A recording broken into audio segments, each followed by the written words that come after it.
Buenas tardes. Vaya abriendo su Biblia, por favor, en 1 de Juan 5:16. Vamos a seguir con nuestra serie, La lucha contra el pecado. El tema de hoy se titula El pecado de muerte. El pecado de muerte. Y vamos a tomar 1 de Juan 5:16 para a partir de estos textos dar la enseñanza. Dice 1 de Juan 5:16, si alguno viere a su hermano cometer pecado que no sea de muerte, pedirá y Dios le dará vida. Esto es para los que cometen pecado que no sea de muerte. Hay pecado de muerte, por el cual yo no digo que se pida. Toda injusticia es pecado, pero hay pecado no de muerte. Sabemos que todo aquel que ha nacido de Dios no practica el pecado, pues aquel que fue engendrado por Dios le guarda y el maligno no le toca. Fíjense que estos versículos se tienen que interpretar a la luz de toda la carta que escribió Juan, la primera epístola, y tenemos que ir un poco hacia el trasfondo histórico para poder entender qué significa el pecado de muerte. Hay algo aquí que quiero subrayar en el versículo 16 sobre la importancia de orar unos por otros. Dice, si alguno viere a su hermano cometer pecado que no sea de muerte, pedirá por esa persona a la que tú has visto que está pecando y Dios le dará vida. Mire, continuamente la gente me pregunta, gente de aquí o a veces por internet me mandan correos, etcétera, y me dicen, pastor, ¿qué hago? Porque mi hijo, dice, pues él iba a nuestra congregación y todo bien, estaba en la alabanza, etcétera, pero se le atravesó una muchacha que no es cristiana. Dígame qué hacer para que él vuelva al camino. Entonces mi respuesta es bien simple, orar. Bueno, ya sé que tengo que orar. Dice, pero dígame qué puedo hacer para que él vuelva al camino del Señor. Orar. Bueno, sí, pero yo quiero que usted me aconseje qué es lo que debo de hacer para que él vuelva. ¿Qué debo hacer? Orar. Eso es lo que debemos hacer, ¿sí o no? Vamos a leerlo de esta manera. Si alguno viere a su hijo, a su esposa, es que mi esposo anda coqueteando con una que no es, hermano, y no sé qué. ¿Qué debo de hacer? Orar.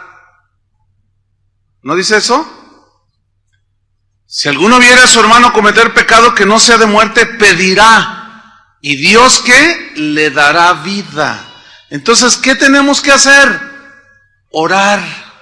Porque la oración es confiar en la omnipotencia de Dios. Es confiar en la soberanía de Dios, es confiar en la voluntad de Dios. Y es la voluntad de Dios que cuando nosotros, sus hijos, pecamos y alguien intercede por nosotros, levantarnos y sacarnos de ahí. Es su voluntad. Entonces, ¿qué tienes que hacer con tu hijo, con tu esposa, que son cristianos, porque que habla del hermano? ¿Qué tenemos que hacer? Orar. Confiar en Dios. Dice, esto es para los que cometen pecado que no sea de muerte. Y luego sigue en el versículo 16, estoy leyendo, hay pecado de muerte, por el cual yo no digo que se pida. ¿Qué es el pecado de muerte? El pecado de muerte, aquí en el griego significa así literalmente, es el pecado cuyo fin es la muerte, cuyo destino final es la muerte. Ahora, ¿en qué consiste el pecado de muerte? Nosotros hemos oído que los 7 pecados capitales, ¿verdad? Los pecados mortales, pero esa no es una enseñanza muy acorde a la Biblia. Entonces, ¿en qué consiste este pecado, el pecado de muerte?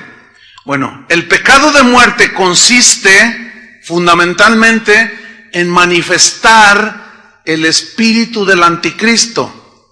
Pero aquí viene otra pregunta. ¿Y cuál es ese espíritu del anticristo? ¿Y cómo se manifiesta el espíritu del anticristo? Juan, el mismo apóstol, nos responde lo que es el espíritu del anticristo y cómo se revela, en qué consiste el pecado de muerte. Vamos a 1 de Juan 2:18. 1 de Juan 2:18. Dice: hijitos, ya es el último tiempo, y según vosotros oísteis que el anticristo viene. Así ahora han surgido muchos anticristos. Por esto conocemos que es el último tiempo. Vamos al versículo 21. No os he escrito como si ignoraseis la verdad, sino porque la conocéis y porque ninguna mentira procede de la verdad. ¿Quién es el mentiroso? Sino el que niega que Jesús es el Cristo. Este es anticristo, el que niega al Padre y al Hijo. Todo aquel que niega al Hijo tampoco tiene al Padre. El que confiesa al Hijo tiene también al Padre. Ahora, déjeme decirle algo. El pecado de muerte, que consistía básicamente en negar la divinidad de Jesús, en negar y despojarlo de su omnipotencia, de su omnisciencia, de que Él todo lo sabe, despojarlo de sus atributos y rebajar a Jesús como un hombre común y corriente como usted y como yo. Básicamente en eso consiste el pecado de muerte. Pero el pecado de muerte tiene que ver con el gnosticismo. ¿Qué es el gnosticismo? El gnosticismo es una filosofía, una doctrina filosófica religiosa que atacó el cristianismo o se infiltró en las iglesias del primer siglo. Y esta es la razón del por qué Juan, el apóstol, escribió estas dos cartas. Escribió tres, pero sobre todo, fundamentalmente las dos primeras tienen que ver con debatir el gnosticismo, todas las doctrinas que se derivan del gnosticismo. Ahora, déjeme definirle el gnosticismo. Según el gnosticismo, los iniciados no se salvan por medio de la fe en Cristo, sino que se salvan mediante lo que ellos llaman la gnosis. Gnosis en griego significa conocimiento. Es decir, que ellos, el gnosticismo afirmaba que el conocimiento de cosas espirituales eran superiores a la fe. Bueno, eso no dice la Biblia, ¿verdad que no? La Biblia dice que somos salvos por gracia, ¿por medio de qué? De la fe. Ok, entonces estaban los cristianos como aquí y se infiltraban personas gnósticas que tenían esta creencia, pero profesaban a la vez ser cristianos, pero rebajaban a Jesús y lo despojaban de su divinidad, y ese es el pecado de muerte. Porque si despojamos a Jesús de su divinidad y de sus atributos, de su obra en la cruz del Calvario, ¿qué nos queda? Nada. En 1 Timoteo 6:20, Pablo también atacó esto, que era algo que estaba invadiendo a las iglesias del primer siglo, pero déjeme decirle, 1 Timoteo 6:20, déjeme decirle que el gnosticismo sigue vigente en pleno siglo XXI y desgraciadamente sigue contaminando y engañando a un montón de gente que está allí en las iglesias, pero que van abrazando de una manera, pues que no se dan cuenta, el gnosticismo. 1 Timoteo 6:20, Pablo le dice a Timoteo, oh Timoteo, dice, guarda lo que se te ha encomendado. ¿Qué se le había encomendado? El Evangelio. El Evangelio, que consiste básicamente en que Cristo murió por nuestros pecados para librarnos de la condenación del infierno. Murió en nuestro lugar, derramando su sangre para que nosotros fuésemos limpiados de todo pecado y de toda maldad. Fundamentalmente, ¿sí? Entonces le dice, guarda lo que se te ha encomendado. Y luego dice, evita, Timoteo, las profanas pláticas sobre cosas vanas. Y luego dice, y los argumentos de la falsamente llamada ciencia. Aquí la palabra ciencia es gnosis. No se refiere a la ciencia como la biología, la química, la física, no se refiere a esa ciencia. A veces los cristianos, por falta de una aplicación seria al estudio de la Biblia, sacamos este versículo y decimos, no, la falsamente llamada ciencia. Y se refieren a la física, a la biología y todo. No es esa ciencia, se refiere al gnosticismo, ¿entienden? Al conocimiento que pretendía, que enseñaba, el gnosticismo que enseñaba que con el puro conocimiento, sin la fe, nos salvábamos a nosotros mismos. Dice Pablo a Timoteo, rechaza los argumentos, evítalos, cuida a la gente, guarda lo que se te ha encomendado. Entonces el gnosticismo aseguraba y sigue asegurando que ni la fe ni la muerte de Cristo bastan para salvarnos. El ser humano, dice el gnosticismo, es autónomo para salvarse a sí mismo. ¿Sí? Fíjate, ni la fe ni la muerte de Cristo bastan para salvarse. O sea, hay que añadir otras cosas, hacer otras cosas para salvarnos. Esto agrede el sacrificio de Cristo en la cruz, lo minimiza.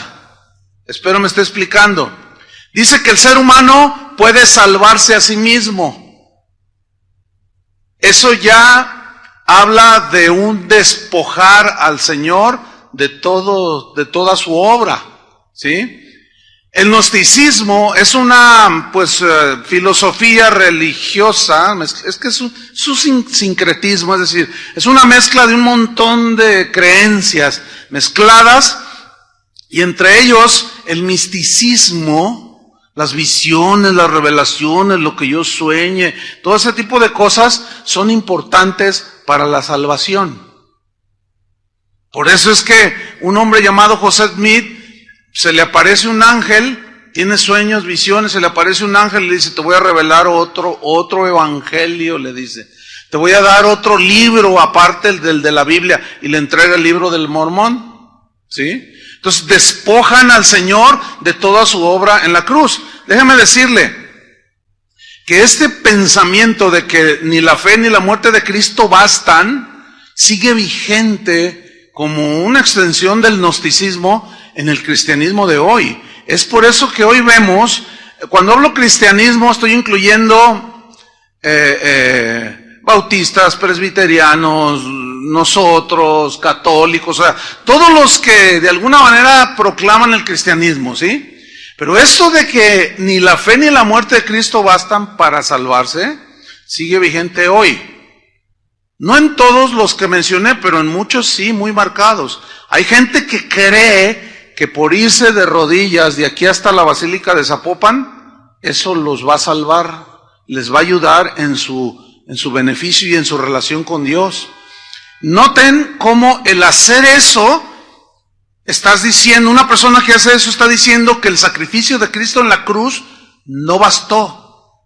Hay que hacer otras cosas más. Por lo tanto, al estar despojando a Cristo de su obra en la cruz, están en una situación muy peligrosa, pecado de muerte. ¿Por qué? Porque la Biblia es clara que somos salvos por gracia, por medio de la fe, y no por obras. ¿Entiende? No por obras. Nadie puede ganarse la salvación por hacer buenas obras. El gnosticismo, como dije anteriormente, es una mezcla de creencias. Muchas son creencias orientales que vienen desde antes de la iglesia, ya estaba ahí en el fundamento. Pero también tiene mucho de ideas de la filosofía griega, sobre todo ideas platónicas, de Platón. El gnosticismo dice que es la forma suprema del conocimiento y que el gnosticismo, el conocimiento elevado, está solamente al alcance de unos cuantos, de unos poquitos, no muchos. Ellos dicen que el conocimiento de verdades trascendentes, o sea, que trascienden lo material, yo no sé qué ver, un montón de cosas que pueden decir la gente que es verdad. Dicen que este conocimiento produce salvación del alma. ¿Han oído, conócete a ti mismo? ¿Han oído esa frase? Pues eso es de la filosofía de Aristóteles, de Platón, de todos esos. Conócete a ti mismo. O sea, y al conocerte a ti mismo, según ellos, eso es puro gnosticismo. Entonces, tú estás obteniendo un conocimiento de lo bueno y lo malo, según ellos, y eso puede salvarte. Bueno, esas ideas empezaron a atacar el cristianismo bíblico. Y desgraciadamente comenzaron algunos a ser confundidos dentro de las iglesias, y por eso es que Juan escribe esas cartas que estamos estudiando. El gnosticismo que penetró la primera iglesia aseguraba que practicar una vida cristiana pues estaba bien, porque había algunos cristianos gnósticos, lo cual bíblicamente no existen. Es una perversión de lo que es un cristiano.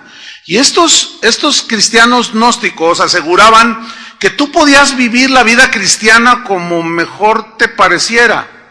¿Por qué? Porque ellos basaban fundamentalmente el gnosticismo, pues tiene un carácter dualista, es decir, que hacía una diferencia entre la materia y el espíritu. Ellos aseguraban que lo malo, el mal, la perdición estaban ligados a la materia o al cuerpo, y que lo divino tenía que ver con lo espiritual solamente. Por esa razón no podía existir salvación alguna en la materia ni en el cuerpo. Ellos decían que cualquier cosa que hicieras con tu cuerpo, fornicar, matar, lo que sea, no trascendía, no importaba. Lo que realmente trasciende es lo espiritual. Entonces todo lo que hagas con tu cuerpo, pues está bien. Si tienes ganas de hacer lo que tú quieres, pues tú vas. Que al cabo el cuerpo es inherentemente malo, ¿sí? Pero la Biblia no enseña eso. La Biblia dice, y todo vuestro ser, espíritu, alma y cuerpo sean guardados irreprensibles. Pablo dijo, ¿o ignoráis que vuestro cuerpo es templo del Espíritu Santo? Ahí vemos que ya se contrapone el gnosticismo, que aseguraba eso, con el cristianismo. Pues déjenme decirles, de una manera muy velada, muy engañosa, este sistema de pensamiento ha penetrado las iglesias. Por eso es que hoy vemos expresiones como, no, la gracia de Dios, no pasa nada si haces esto.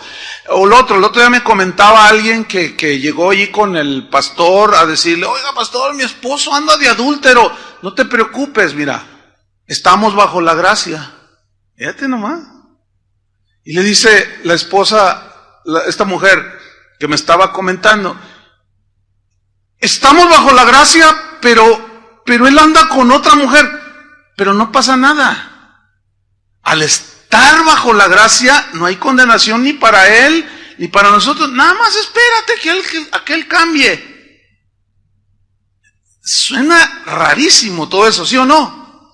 Porque por un lado Pablo dice de un fornicario ahí en 1 Corintios capítulo 5 que no hicieron nada para meterlo en el orden y que caminara en santidad. Y cuando Pablo se da cuenta dice, no.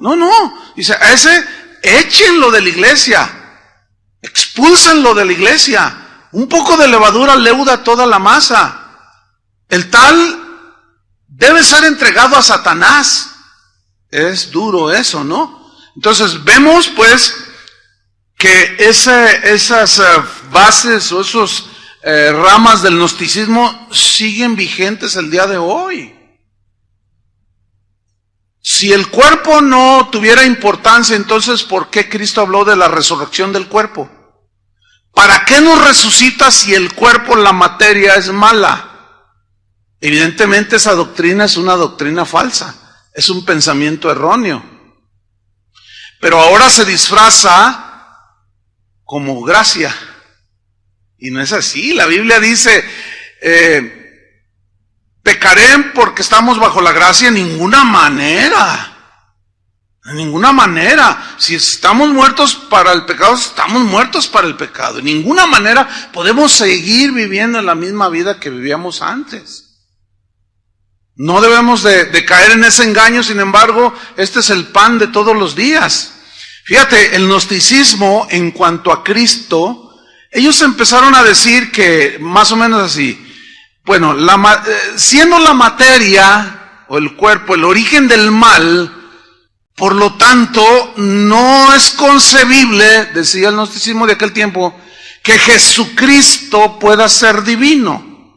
¿Cómo un ser divino viene y toma un cuerpo humano que es malo?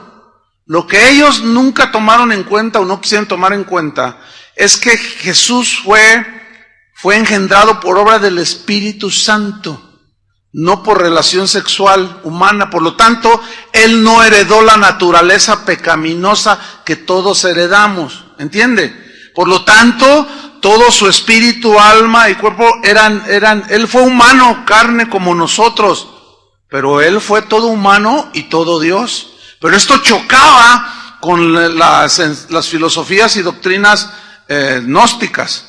Entonces, para ellos era imposible que Jesús pudiera ser divino, porque puesto que la materia pues es mala, comenzaban a negar la encarnación del Verbo divino, que es Jesucristo.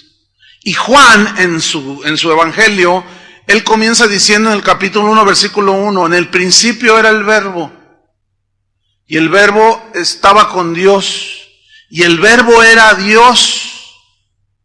Y ese Verbo vino, dice, y se encarnó, tomó forma de hombre, y nosotros vimos su gloria. Pablo dice, hablando de Jesús, que Él tomó forma de hombre y se humilló, despojándose, no de su divinidad, sino de su posición, ¿sí?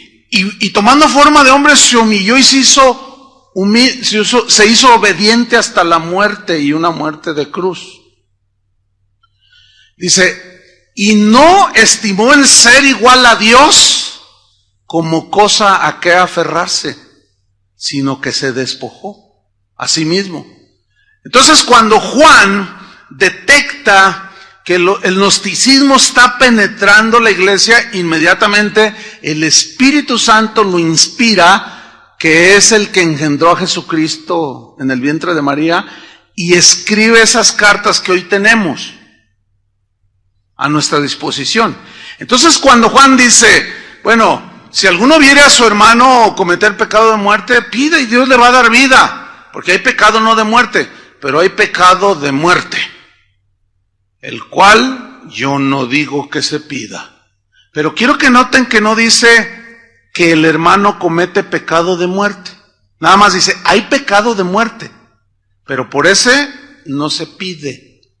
Miren, hay una secta, hay un montón, pero hay una que es todos la van a identificar, los Testigos de Jehová. Ellos son la pura esencia del gnosticismo. Despojan a Jesús de su divinidad, despojan de sus atributos. Ellos dicen que Jesús era nada más un hombre, como tú y como yo. ¿Cómo han resucitado todas esas herejías que fueron condenadas por los llamados padres de la iglesia? Herejías que no eran concebidas como parte del cristianismo, sin embargo, ahí estaban asediando y siguen asediando, hermanos. Una manera muy sutil actualmente, por medio de esa sutilidad por la cual se está despojando a Cristo de su divinidad, de su omnipotencia, es que el hombre se ha puesto en el lugar de Cristo. Ahora los predicadores algunos se sienten los omnipotentes, los omnipresentes, los que todo lo pueden, y enseñan a la gente gnosticismo. ¿En qué sentido? Cuando alguien dice, yo abro los cielos, declaro, decreto y abro los cielos, hazme un favor. A ver, échate un brinco, por más alto que brinques. No, pues, ¿cómo vas a abrir los cielos? El único que puede abrir los cielos es Dios. El único que hace descender lluvia del cielo es Dios. Entonces cuando alguien dice, yo abro los cielos y declaro despejo, quién sabe cuántas cosas despejan de la atmósfera, dicen. Y luego dicen, y yo decreto, y yo declaro, y yo proclamo, y yo establezco, y yo ordeno. ¿Saben qué? Es vil gnosticismo, hermanos. ¿Por qué? Porque se están poniendo en el lugar del Señor y ya lo hicieron a un lado. Y luego dicen, y si quieres que Dios te bendiga y quieres que en verdad Dios te salve, dale $1,000. ¿Quién le puede dar $1,000 ahorita al Señor? Dele $1,000. Y si le das 10,000, pues muchísimo mejor. Puro y vil gnosticismo, ¿entienden? ¿Por qué? O sea, es una rama. Digamos que es el gnosticismo moderno. Despojar a Jesús de su obra en la cruz. La razón de la reforma de la iglesia en la Edad Media fue precisamente la comercialización de la fe, la venta de indulgencias. Y hoy esa doctrina es muy común en un porcentaje altísimo de las iglesias de hoy. Puro y vil misticismo. Ahora fíjate, a Jesús lo han rebajado hasta este nivel. Ahora se dice, como dijo fulano de tal, como dijo sultano de tal, como dijo perengano de mangano, como dijo sultanito, y también como dijo Jesús. Así ya lo hacen ahora. O sea, es decir, el mensaje de Jesús ya no es absoluto, ya es relativo. ¿Entiende? El mensaje de Jesús ya no es contundente. Ahora nada más se toman algunas partes, así como los brujos también te citan un versículo, así como los espiritistas, toda esa gente, hasta versículos de la Biblia, y hasta te dicen, y como dijo Jesús, y te citan un versículo. Entonces ya Jesús es tan relativo. Buda dijo en una ocasión, dijo, yo les voy a enseñar un camino. Y Jesús dijo, yo soy el camino. Jesús es exclusivo y excluyente. Esas dos palabras son aborrecibles el día de hoy. ¿Qué significa que Él es exclusivo? Él quiere que tú seas de su exclusividad. Eso se los dijo a Israel desde el Antiguo Testamento. Por eso les dijo, no tendrás dioses ajenos delante de mí. Exclusividad. Mi pueblo, mi especial tesoro. Pablo hablaba a los corintios y les decía, yo los celo con celo de Dios, porque quiero presentarlos como una virgen pura a Cristo, el novio. ¿Entiende? Entonces vemos que Cristo es exclusivo y es excluyente.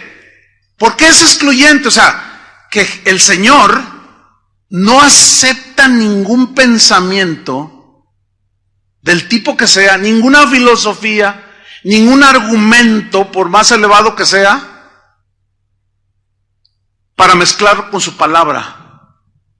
Ahora sí que su palabra es la ley. ¿Por qué? Porque dice la Biblia que la palabra de Dios es viva y eficaz, que el cielo y la tierra pasarán y su palabra no pasará. Entonces, por lo tanto, por consecuencia, se entiende que nosotros los cristianos, ¿cuántos son cristianos? ¿Y cristianoides? Uno que otro por allí, ¿verdad? Bueno, se supone que nosotros los cristianos no aceptamos ningún otro pensamiento que el pensamiento de Cristo. ¿Estamos o no? Si no, no seríamos cristianos. Bueno, pastor, pero yo soy cristiano gnóstico. No existe eso en la Biblia. No puedes hacer una mezcolanza, aunque muchos ya la hicieron.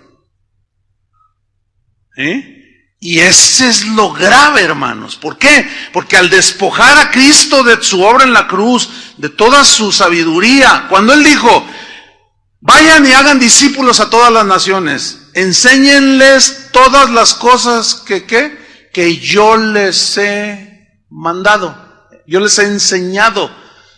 Eso es excluyente. O sea, no vengas con tus ideas, no quieres inventar el hilo negro. No les vas a hablar lo que tú piensas o lo que tú crees. Les vas a hablar, ¿qué? Mi palabra. Eso es ser excluyente, ¿no? Ahora, ¿por qué? Porque es Dios. Y al ser Dios, su palabra es la verdad. Su palabra es nuestra regla de fe.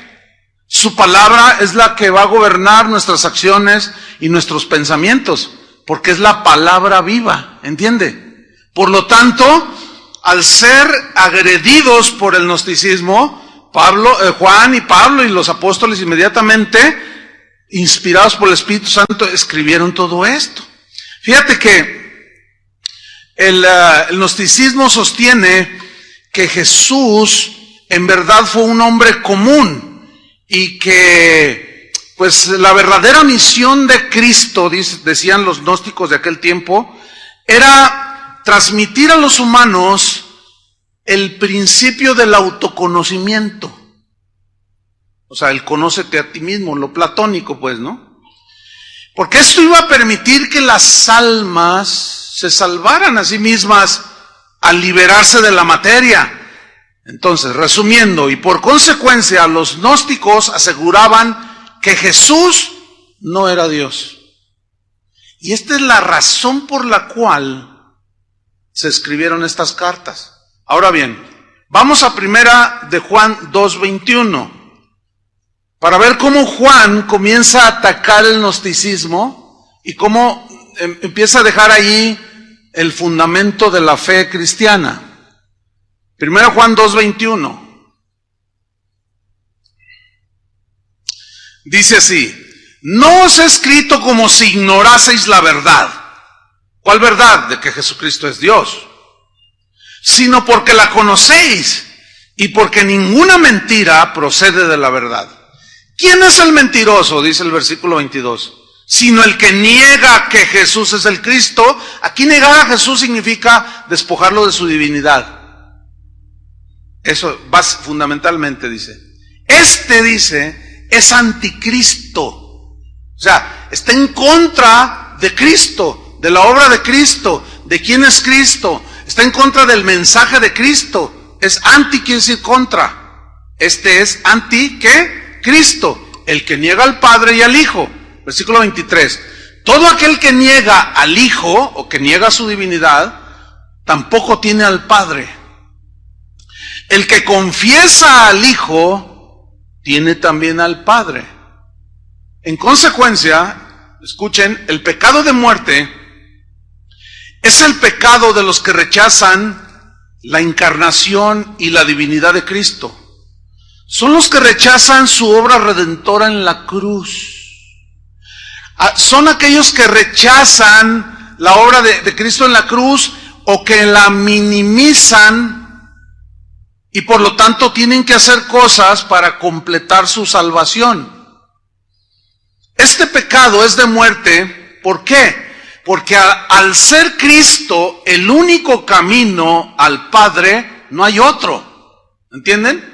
La Biblia dice, no hay otro nombre bajo el cielo dado a los hombres por el cual podamos ser salvos. Y cuando dice el nombre, significa todo lo que Él es y todo lo que hizo en la cruz. No hay otro nombre.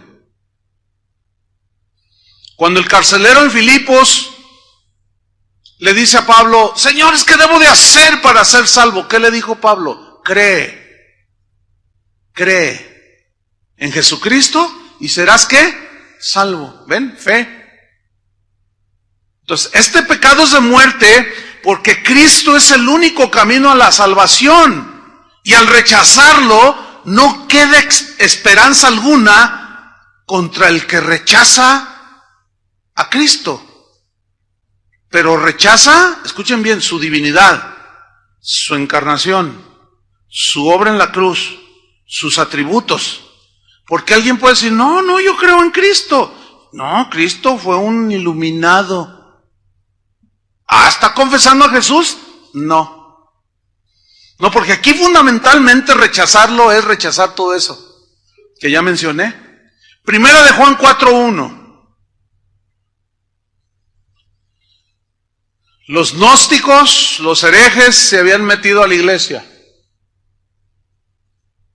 Empezaron a perturbar la fe y la doctrina cristiana, la sana doctrina. Y Juan les escribe, 1 de Juan 4:1, amado, no creáis a todo espíritu. ¿Por qué les escribió no creáis a todo espíritu? Porque se metían entre los hermanos, como muy probablemente, o casi seguro, aquí también se meten. Se meten encubiertamente, se hacen pasar como cristianos, se sientan junto a ti, escuchan, se empiezan a ganar tu confianza, son amables y de pronto te sueltan un buscapié, por decirlo de una manera. De pronto te sueltan algo. ¿Sabes una cosa? Yo tengo una revelación que Dios me dio, un conocimiento que te va a llevar a la realización tuya. Entonces tú lo oyes, ¿y cuál es? Si tú no eres sabio y no sigues el consejo de la Biblia, no el mío, el de la Biblia, amados, no creáis a todo espíritu. Aquí espíritu no es un fantasma o un espíritu, no. Aquí espíritu es una persona, ¿ok? No creáis a todo espíritu. ¿Por qué? Porque ya andaban ahí hablando y metidos y hasta predicando en los púlpitos. Sino ¿qué? Dice, probad los espíritus si son de Dios. ¿Y cómo se prueban? Porque muchos falsos profetas han salido por el mundo. En esto conoced el Espíritu de Dios. Todo espíritu que confiesa que Jesucristo, ¿qué? Ha venido en carne, es de Dios. Mira, cuando yo me encuentro, porque a veces también quieren así, directamente vienen conmigo. Pastor, mire, yo tengo una enseñanza que es para unos cuantos. Gnosticismo. Claro, si tú no estudias, si tú no estás al tanto, pues eso es lo que dice el gnosticismo. Esas revelaciones son para unos cuantos. Entonces te llegan así, te llegan al orgullo, a la vanidad. Miren, pastor, y Dios me dijo que viniera a compartir. Es solo para unos cuantos. No todos pueden entender esto. Y los dejo hablar. Oye, ¿tú crees que Jesús es Dios? Bueno, no tanto como que es Dios. Tiene un nivel dentro de la escala del Dios que llena toda la tierra. Y te empiezan a decir, a ver, eso que estás diciendo, ¿dónde está en la Biblia? ¿Eres cristiano? Soy cristiano. A ver, eso que me dijiste, ¿dónde está en la Biblia? ¿Tú crees que Cristo se encarnó de manera milagrosa y sobrenatural por obra del Espíritu Santo? ¿Tú crees que el sacrificio de cruz es completo, de que Jesús en la cruz es completo y no necesitamos nada más, solamente creer? ¿Tú crees en eso? Y ahí sale.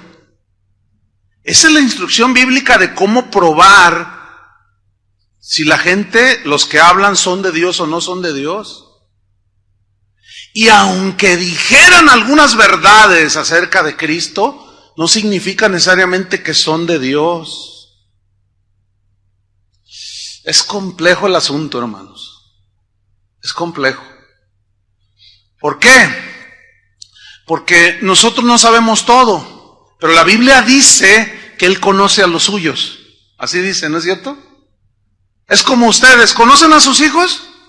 Sí, yo puedo ir a un auditorio de 20,000 jóvenes y mis hijos estar ahí, y yo no tengo ningún problema en reconocerlos.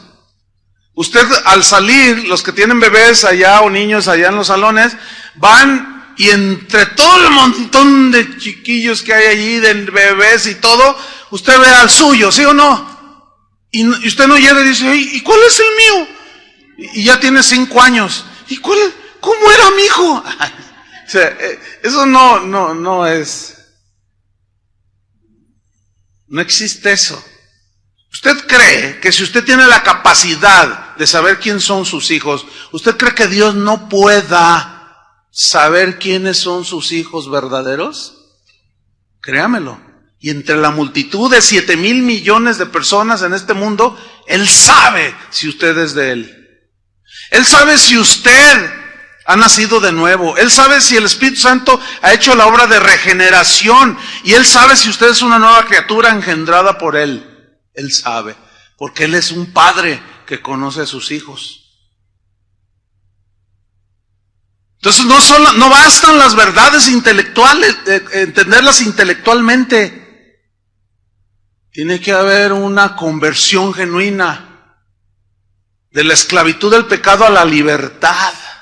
¿Entiende? De una vida totalmente inundada en la corrupción a una vida nueva. Claro, esa vida nueva, ya nos dimos cuenta los que hemos nacido de nuevo, que la lucha contra el pecado es bien real, ¿no es cierto? Sigue vigente. Ahí está. Todo espíritu, dice, que confiesa que Jesucristo ha venido en carne, estoy en 1 Juan 4:2, es de Dios, dice. Y todo espíritu que no confiesa que Jesucristo ha venido en carne, no es de Dios. Así de sencillo, hermano. Y este es el espíritu del anticristo, el cual habéis oído que viene y que ahora ya está en el mundo. No el anticristo, sino el espíritu, la actitud de negar, de rechazar, de atacar a Cristo.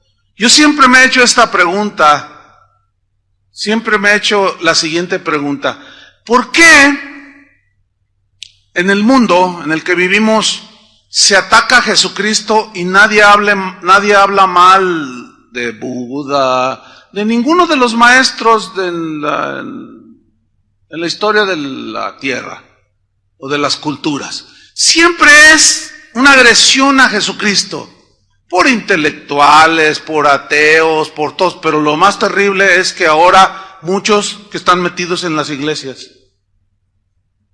Eso es lo peor. Y ese puede ser el pecado de muerte para muchos, que aún estando dentro, niegan a Jesús. Ese es un estado terrible. Ahora bien, 1 de Juan 5:16, fíjate, de 1 de Juan 4:1, todo el capítulo, cuando llegamos a 1 Juan 5:16, ahora se entiende lo que significa el pecado de muerte.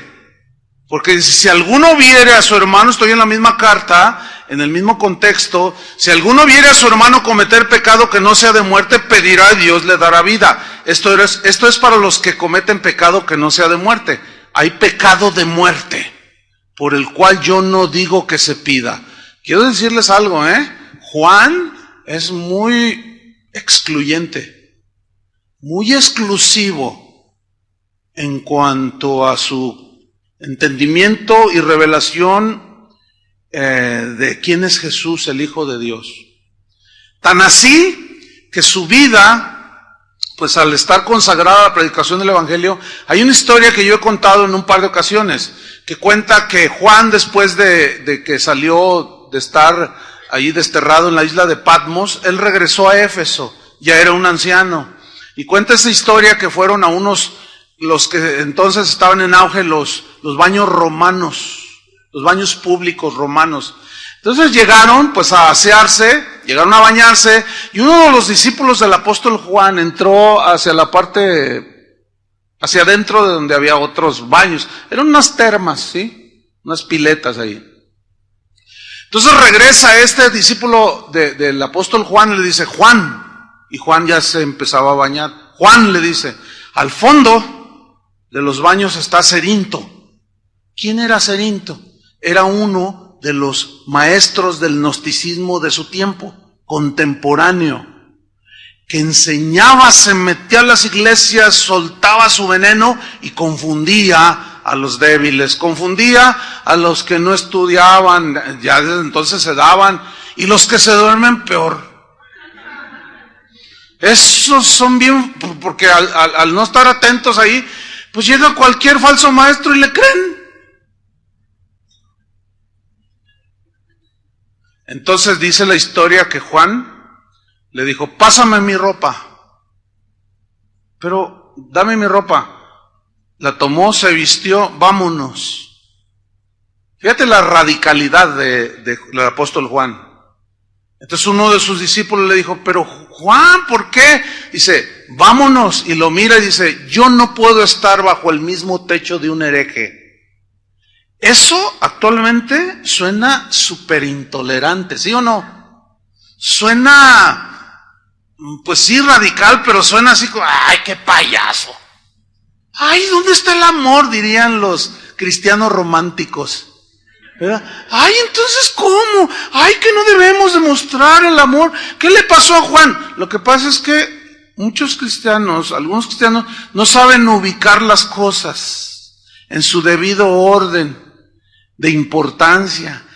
¿Cómo Juan iba a tolerar, o sea, su extremismo, entre comillas, llegó al grado de decir, yo no puedo estar bajo el mismo techo de un hereje, yo no puedo estar bajo el mismo techo que alguien que dice que Jesús, al que yo vi con mis propios ojos, vi su divinidad, lo vi caminar en el agua, lo vi decirle al viento, cesa el viento, y cesaba, lo vi resucitado, y vi cuando Tomás le metió los dedos, que me vengan a decir que no es. Es totalmente excluyente, ¿no es cierto? Radical en cuanto a su concepto del Cristo de la Biblia. Hoy los Cristos que se predican no son los Cristos de la Biblia, hermanos. Te lo embarran con un versículo, 2 versículos para que se oiga bien. Pero en realidad te están enseñando un Cristo gnóstico que te dice, tú dame dinero y yo te salvo. Y cosas de esas, ¿me entiende? El Señor es excluyente. No tendrás dioses ajenos delante de mí. No tolera nada. A los colosenses Pablo les dijo, no se dejen engañar por filosofías, sutiles, huecas sutilezas, conceptos de hombres que despojan a Cristo y hacen a un lado la palabra de Dios.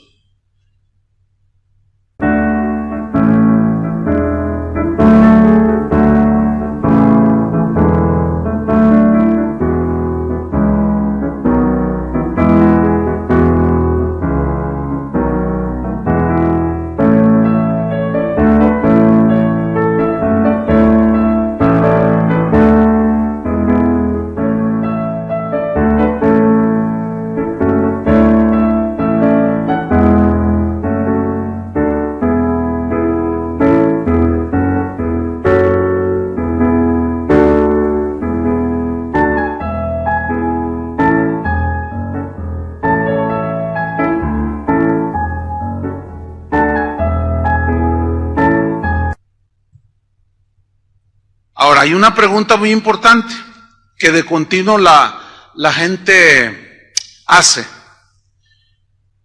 que tiene su base en Mateo 12, vaya abriendo su Biblia en Mateo 12. Pero la pregunta es esta: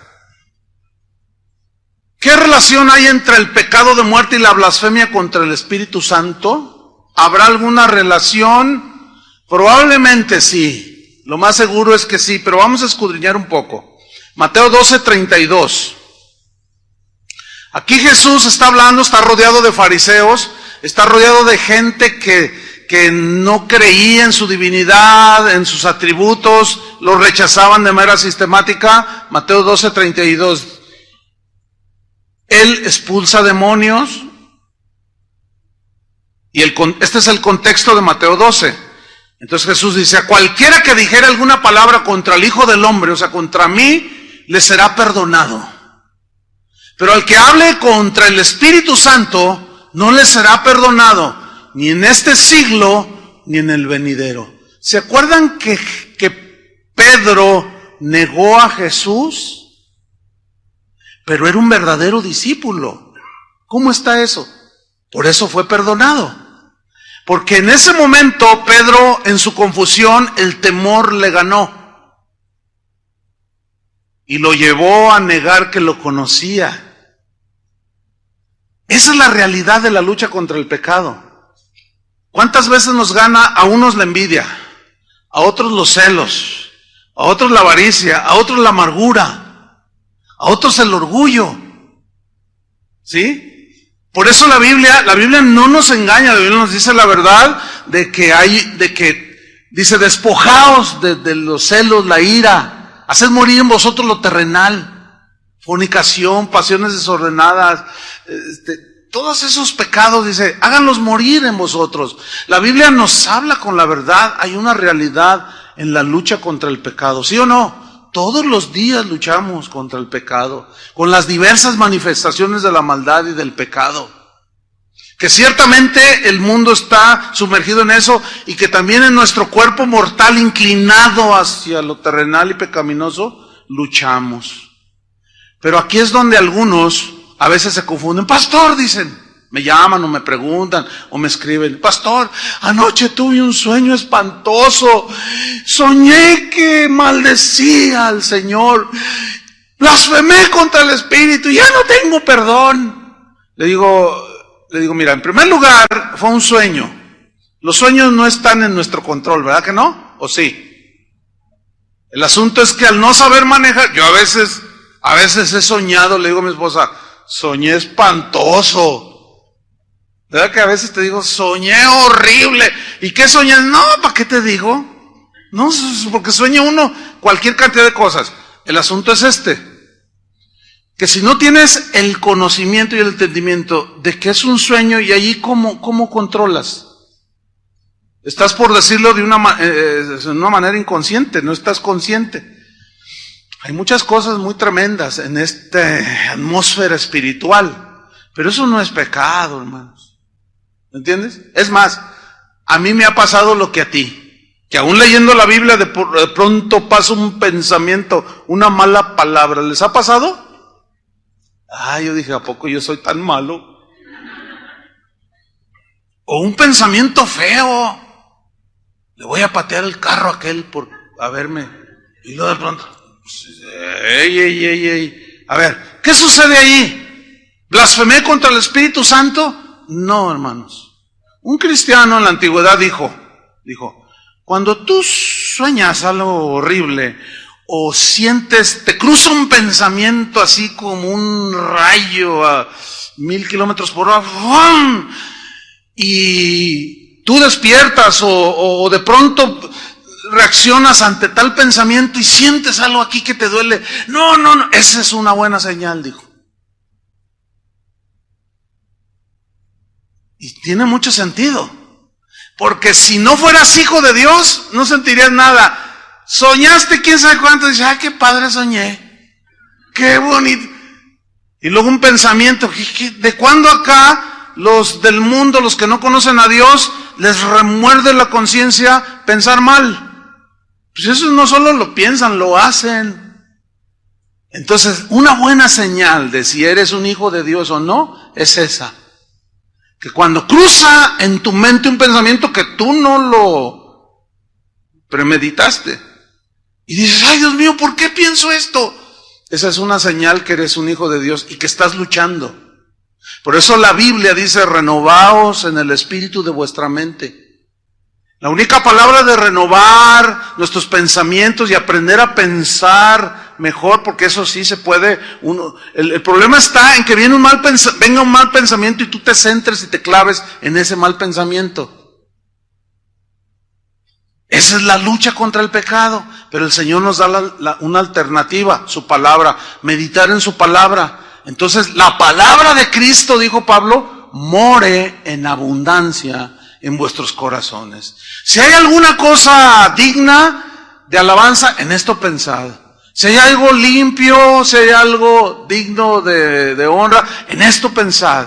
O sea, pensad, eso habla de una renovación y una aplicación en las verdades de Dios, y eso te produce paz. Entonces, cuando alguien dice, pastor, ya blasfemé, yo les digo, mira, tú eres hijo de Dios, y no, pues sí, mira, esta es una buena señal, pero vas a tener que aplicarte más a la meditación de la palabra, a pensar como Cristo, a hablar como Cristo en cuanto a la vida cristiana. En cuanto a Él, no hay duda de que para nosotros Cristo es Dios, ¿sí o no? De que su obra en la cruz fue completa, no necesitamos añadirle absolutamente nada, ningún ritual, ninguna buena obra, nada de eso ya está completa. Entonces dice, a cualquiera que dijera alguna palabra contra el Hijo del Hombre, le será perdonado, pero el que hable contra el Espíritu Santo no le será perdonado ni en este siglo, ni en el venidero. Entonces, pastor, ¿cuál es la blasfemia contra el Espíritu Santo? Se los voy a explicar. Este pasaje gira alrededor de los fariseos que rechazaban a Cristo como el Mesías. Ellos sistemáticamente negaban que Jesús fuera divino. Dicen, mira, este se hace Dios, se hace igual a Dios.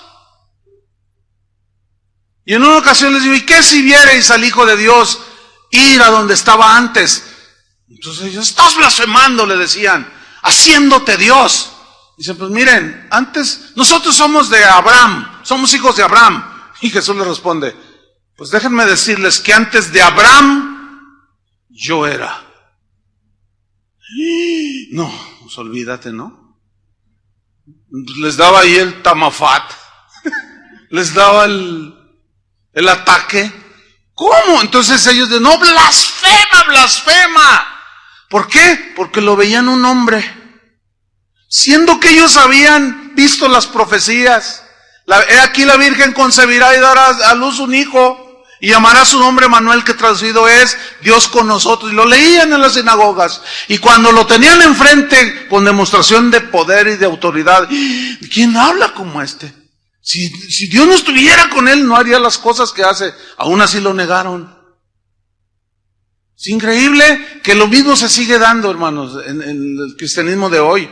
Estos fariseos insistían que Jesús era endemoniado. Le dijeron, por el dedo de Belcebú echas tú fuera los demonios. Jesús le responde, un reino dividido contra sí mismo es asolado y no puede permanecer.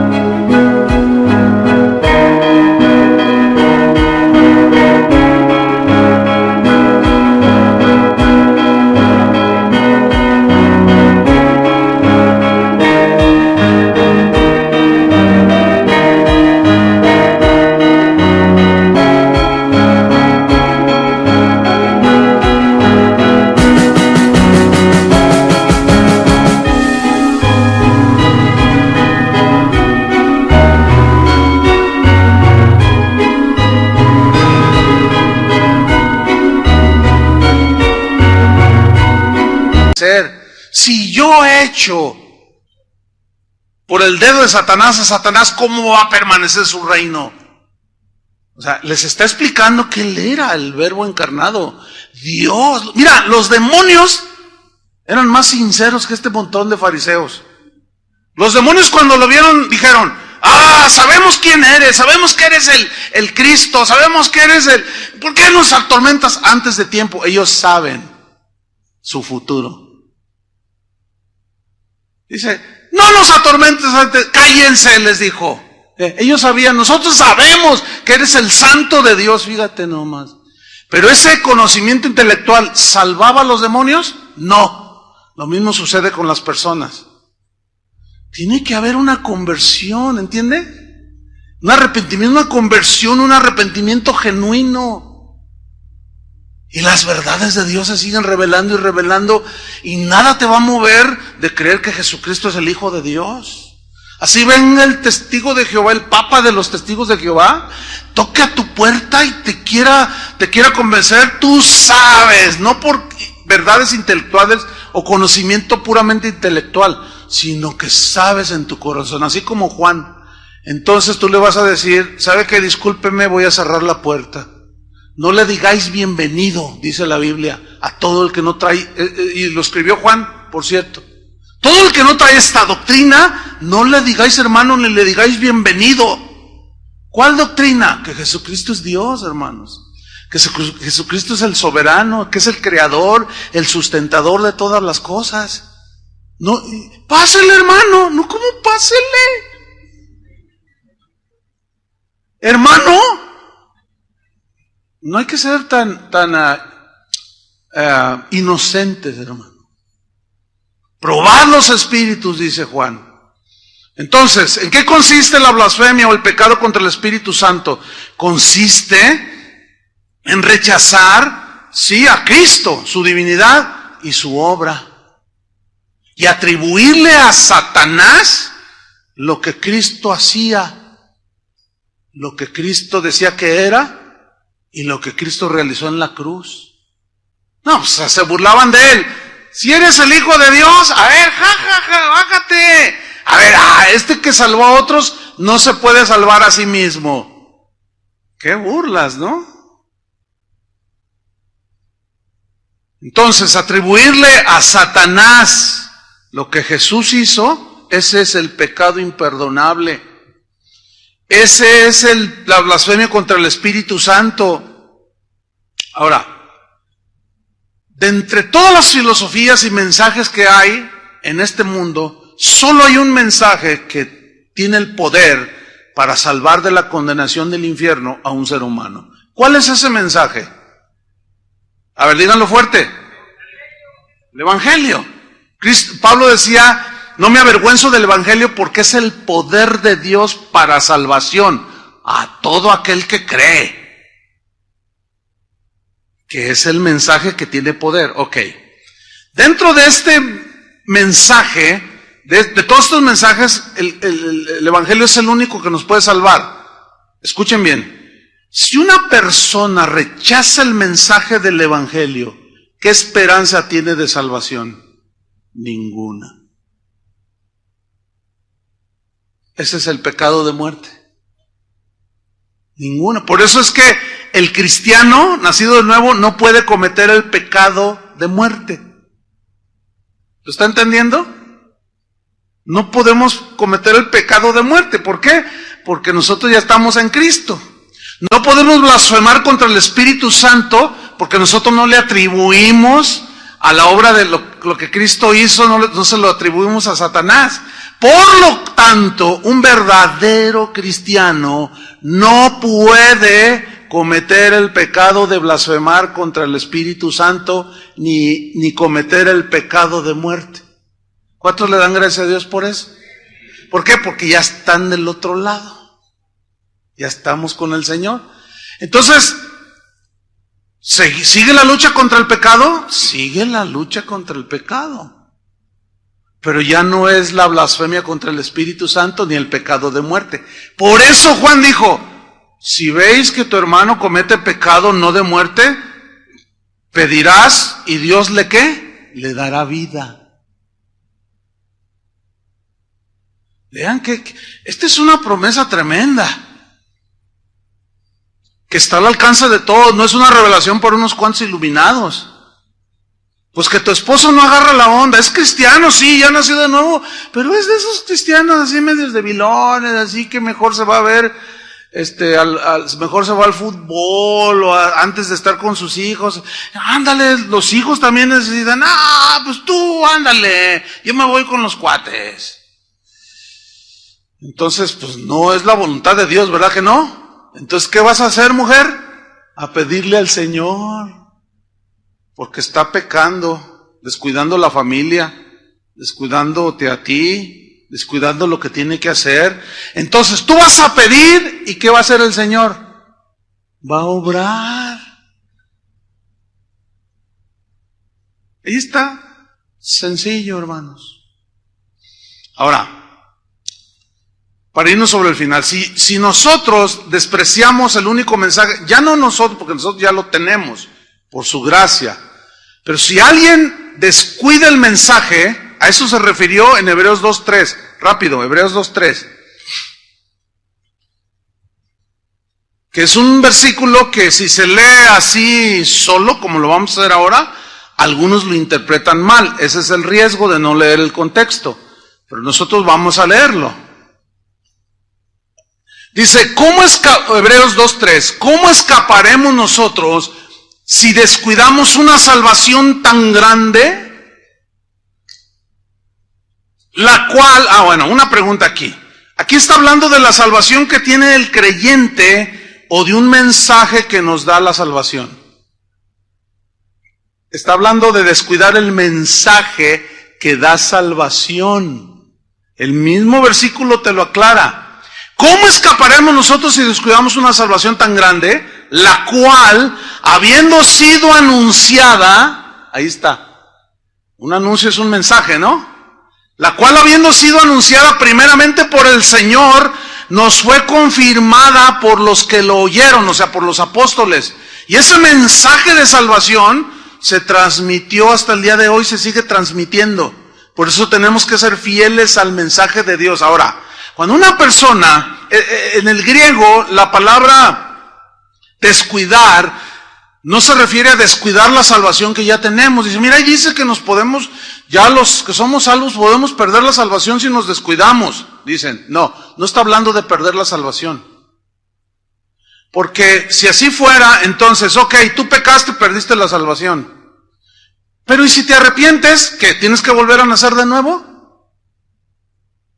A ver, contesten. Pues no. Y otra vez volviste a pecar. Y perdiste tu salvación otra vez. Por un mes o 2 o un año que anduviste de rebelde, pero andabas en pecado, perdiste la salvación. Pero de pronto te vuelves a arrepentir, ¿vuelves a nacer de nuevo? No. ¿Cuántas veces hay que nacer de nuevo? Solo una. Entonces, aquí no está hablando de perder la salvación. Aquí está hablando, porque aquí descuidar significa desatender.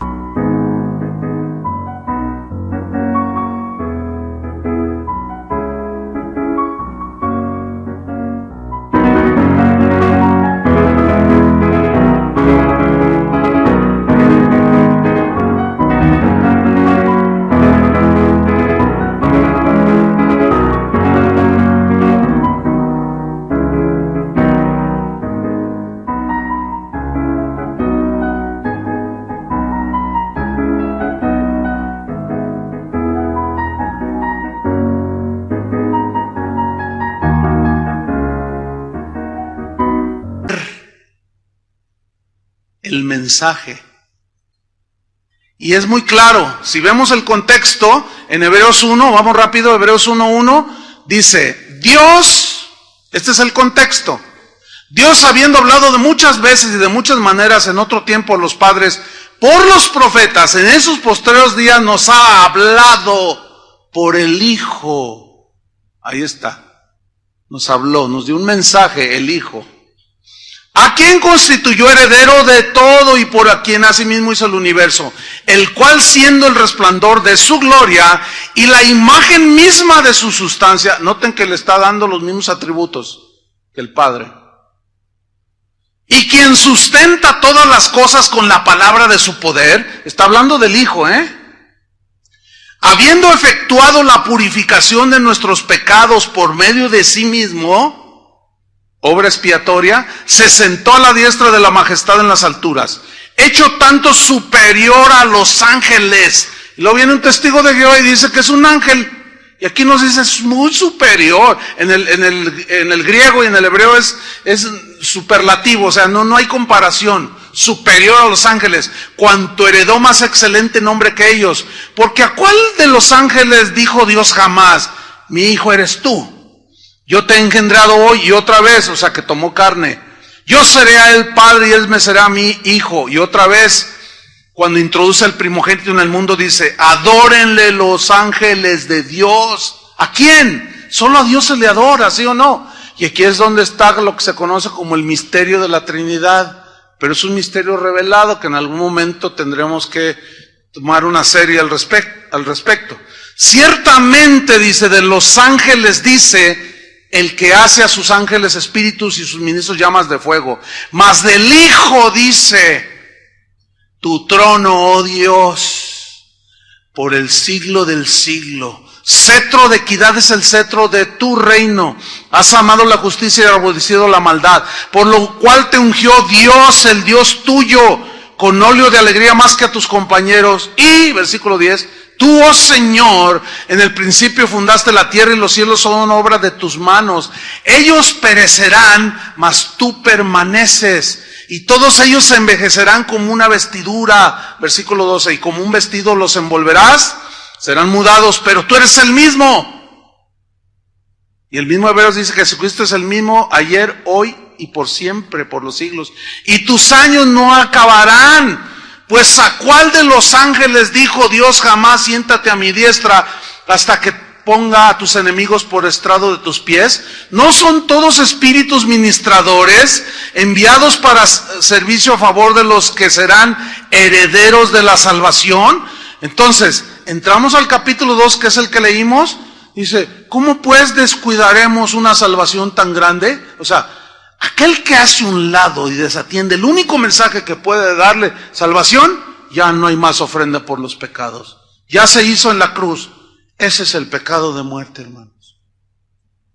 Por eso, escúchenme bien, ya estoy terminando, escúchenme bien. Cuando Jesús dijo, no le echéis las perlas a los cerdos. Uy, esa expresión es bien fuerte, ¿eh? ¿A qué se refiere? Ese en el contexto va cuando Jesús les dice, vayan a las aldeas, prediquen, echen fuera demonios. Si tú entras en una casa y te reciben, o sea, el mensaje, la paz reposará sobre ellos. Pero si te rechazan, sacude el polvo de tus pies, date la media vuelta y vete de allí. Será más tolerable el castigo para Sodoma y Gomorra que contra esos que rechazan el único mensaje que puede darle salvación. Ese es el pecado de muerte. Ahora bien, ¿qué hacer con alguien? Porque también es una pregunta muy común. Pastor, mi hijo es bien ateo. O mi esposo, o mi abuelo, qué sé yo. Ese no cree nada y cada vez que le hablo blasfema. Ya no le hables. Porque le estás dando más ocasión a que siga blasfemando.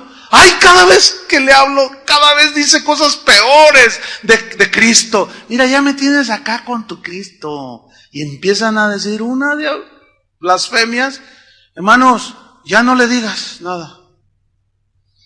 No debo orar por él. En ese momento está hablando contra Cristo. Y todo lo que se hable contra Cristo, él lo puede perdonar cuando la persona se arrepiente. ¿Sí o no? Bueno, como nosotros no sabemos ni conocemos los corazones ni el futuro, mira, ya no le digas nada porque es ocasión para blasfemar. Mejor quédate callado, ya no le digas nada, de verdad. Mejor ora por él. Por si quizá Dios le conceda que se arrepiente. Pero ya no les des ocasión. Yo no insisto en base a eso. Pablo lo hizo. No, vámonos, dice, porque aquí... Vámonos. Jesús mismo, allí donde nació, dice, no, y no pudo hacer muchos milagros a causa de su incredulidad. Y se fue. Vámonos, dice. Nosotros hemos cerrado algunas casas de oración que iniciamos y hablando, y aún los mismos que asistían allí, así todo, pero indolentes, descuidados, irresponsables, mal. Entonces, oye, ¿cómo va la iglesia fulana de tal? No, los pastores, ay hermano, un año, 2 años. ¿Saben qué? Adrián, ve y cierra esa iglesia. Ciérrala. Dile, este es el último, búsquense una iglesia. Nosotros ya nos vamos, porque aquí nada más, ni ustedes ni nadie responde. Y no vamos a perder el tiempo. Al rato llegan llorando, no, ahora sí. No, pues ya no. ¿Se acuerdan que dice el mismo Hebreos que muchos procurarán el arrepentimiento como Esaú? Pero ya será demasiado tarde.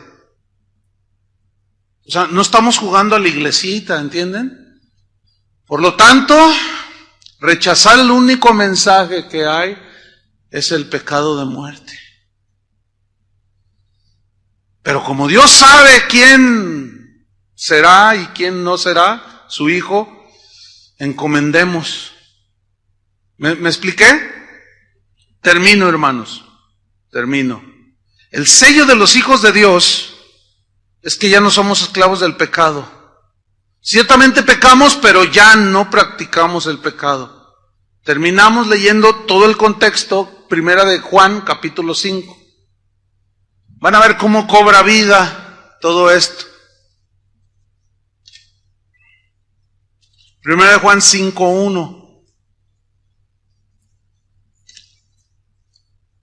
Dice así: todo aquel que cree que Jesús es el Cristo, ¿qué dice? Es nacido de Dios. Y todo aquel que ama al que engendró, o sea, al Padre, ama también al que ha sido engendrado por él, o sea, a Cristo y al Padre. Versículo 4. Porque todo lo que es nacido de Dios, ¿qué? vence al mundo, es decir, el pecado que nos asedia ya nos enseñoreará de nosotros. Eso es vencer al mundo, ¿entiende? Habla de la vida pecaminosa. Y esa es la victoria que ha vencido al mundo. ¿Qué? Nuestra fe. ¿Qué significa? Nuestra fe. Nuestra fe en quién es el Hijo de Dios, su obra en la cruz, que Él nos basta y no necesitamos más. Versículo 5. ¿Quién es el que vence al mundo? Sino el que cree que Jesús es el Hijo de Dios. Vamos al versículo 10. El que cree en el Hijo de Dios tiene el testimonio en sí mismo. Es decir, ese es algo que no se puede enseñar. Porque una cosa es la verdad intelectual que está acá en el cerebro y tú lo puedes entender, lo puedes descifrar bien o hasta predicar. Pero si no hay un testimonio, una experiencia que viene acá, a veces dicen, pastor, dígame cómo hago esto. No, hermano, yo les digo, eso no se puede enseñar. ¿Cómo aprendo a escuchar la voz de Dios? Eso no se puede enseñar. Mis ovejas oyen mi voz, dijo Jesús. O sea, el que ha nacido de nuevo, ha sido engendrado por Dios, es su hijo, sabe oír la voz de Dios. Mira, los bebés, así los ponen en los cuneros del DIF, ahí, ¿verdad? 1500 ahí. Y tú llegas, y está tu bebé o tu niño de 6, 7, 8 meses, y tú hablas, y el bebé reacciona. ¿Se han fijado en eso? Inmediatamente, un niño de 1 año que apenas está así en su inocencia, uno se acerca, ay, qué lindo cachetón, ay, qué bonito, y así como que, y si están medios molestitos o algo, y llega el papá, ay, ¿cómo está? Ah, vení, y el niño inmediatamente reacciona. Un bebé. Espiritualmente tiene su equivalente, hermanos. Entonces dice, porque no, dice, tiene el testimonio en sí mismo, el que no cree a Dios le ha hecho mentiroso, porque no ha creído en el testimonio, en la evidencia que Dios ha dado acerca de quién es su Hijo. Este es el testimonio, que Dios nos ha dado vida eterna, y esta vida está en su Hijo.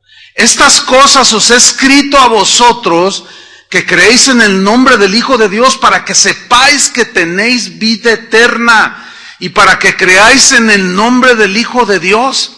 Y esta es la confianza que tenemos en Él, que si pedimos alguna cosa conforme a su voluntad, Él nos oye. Y sabemos que Él nos oye en cualquier cosa que pidamos.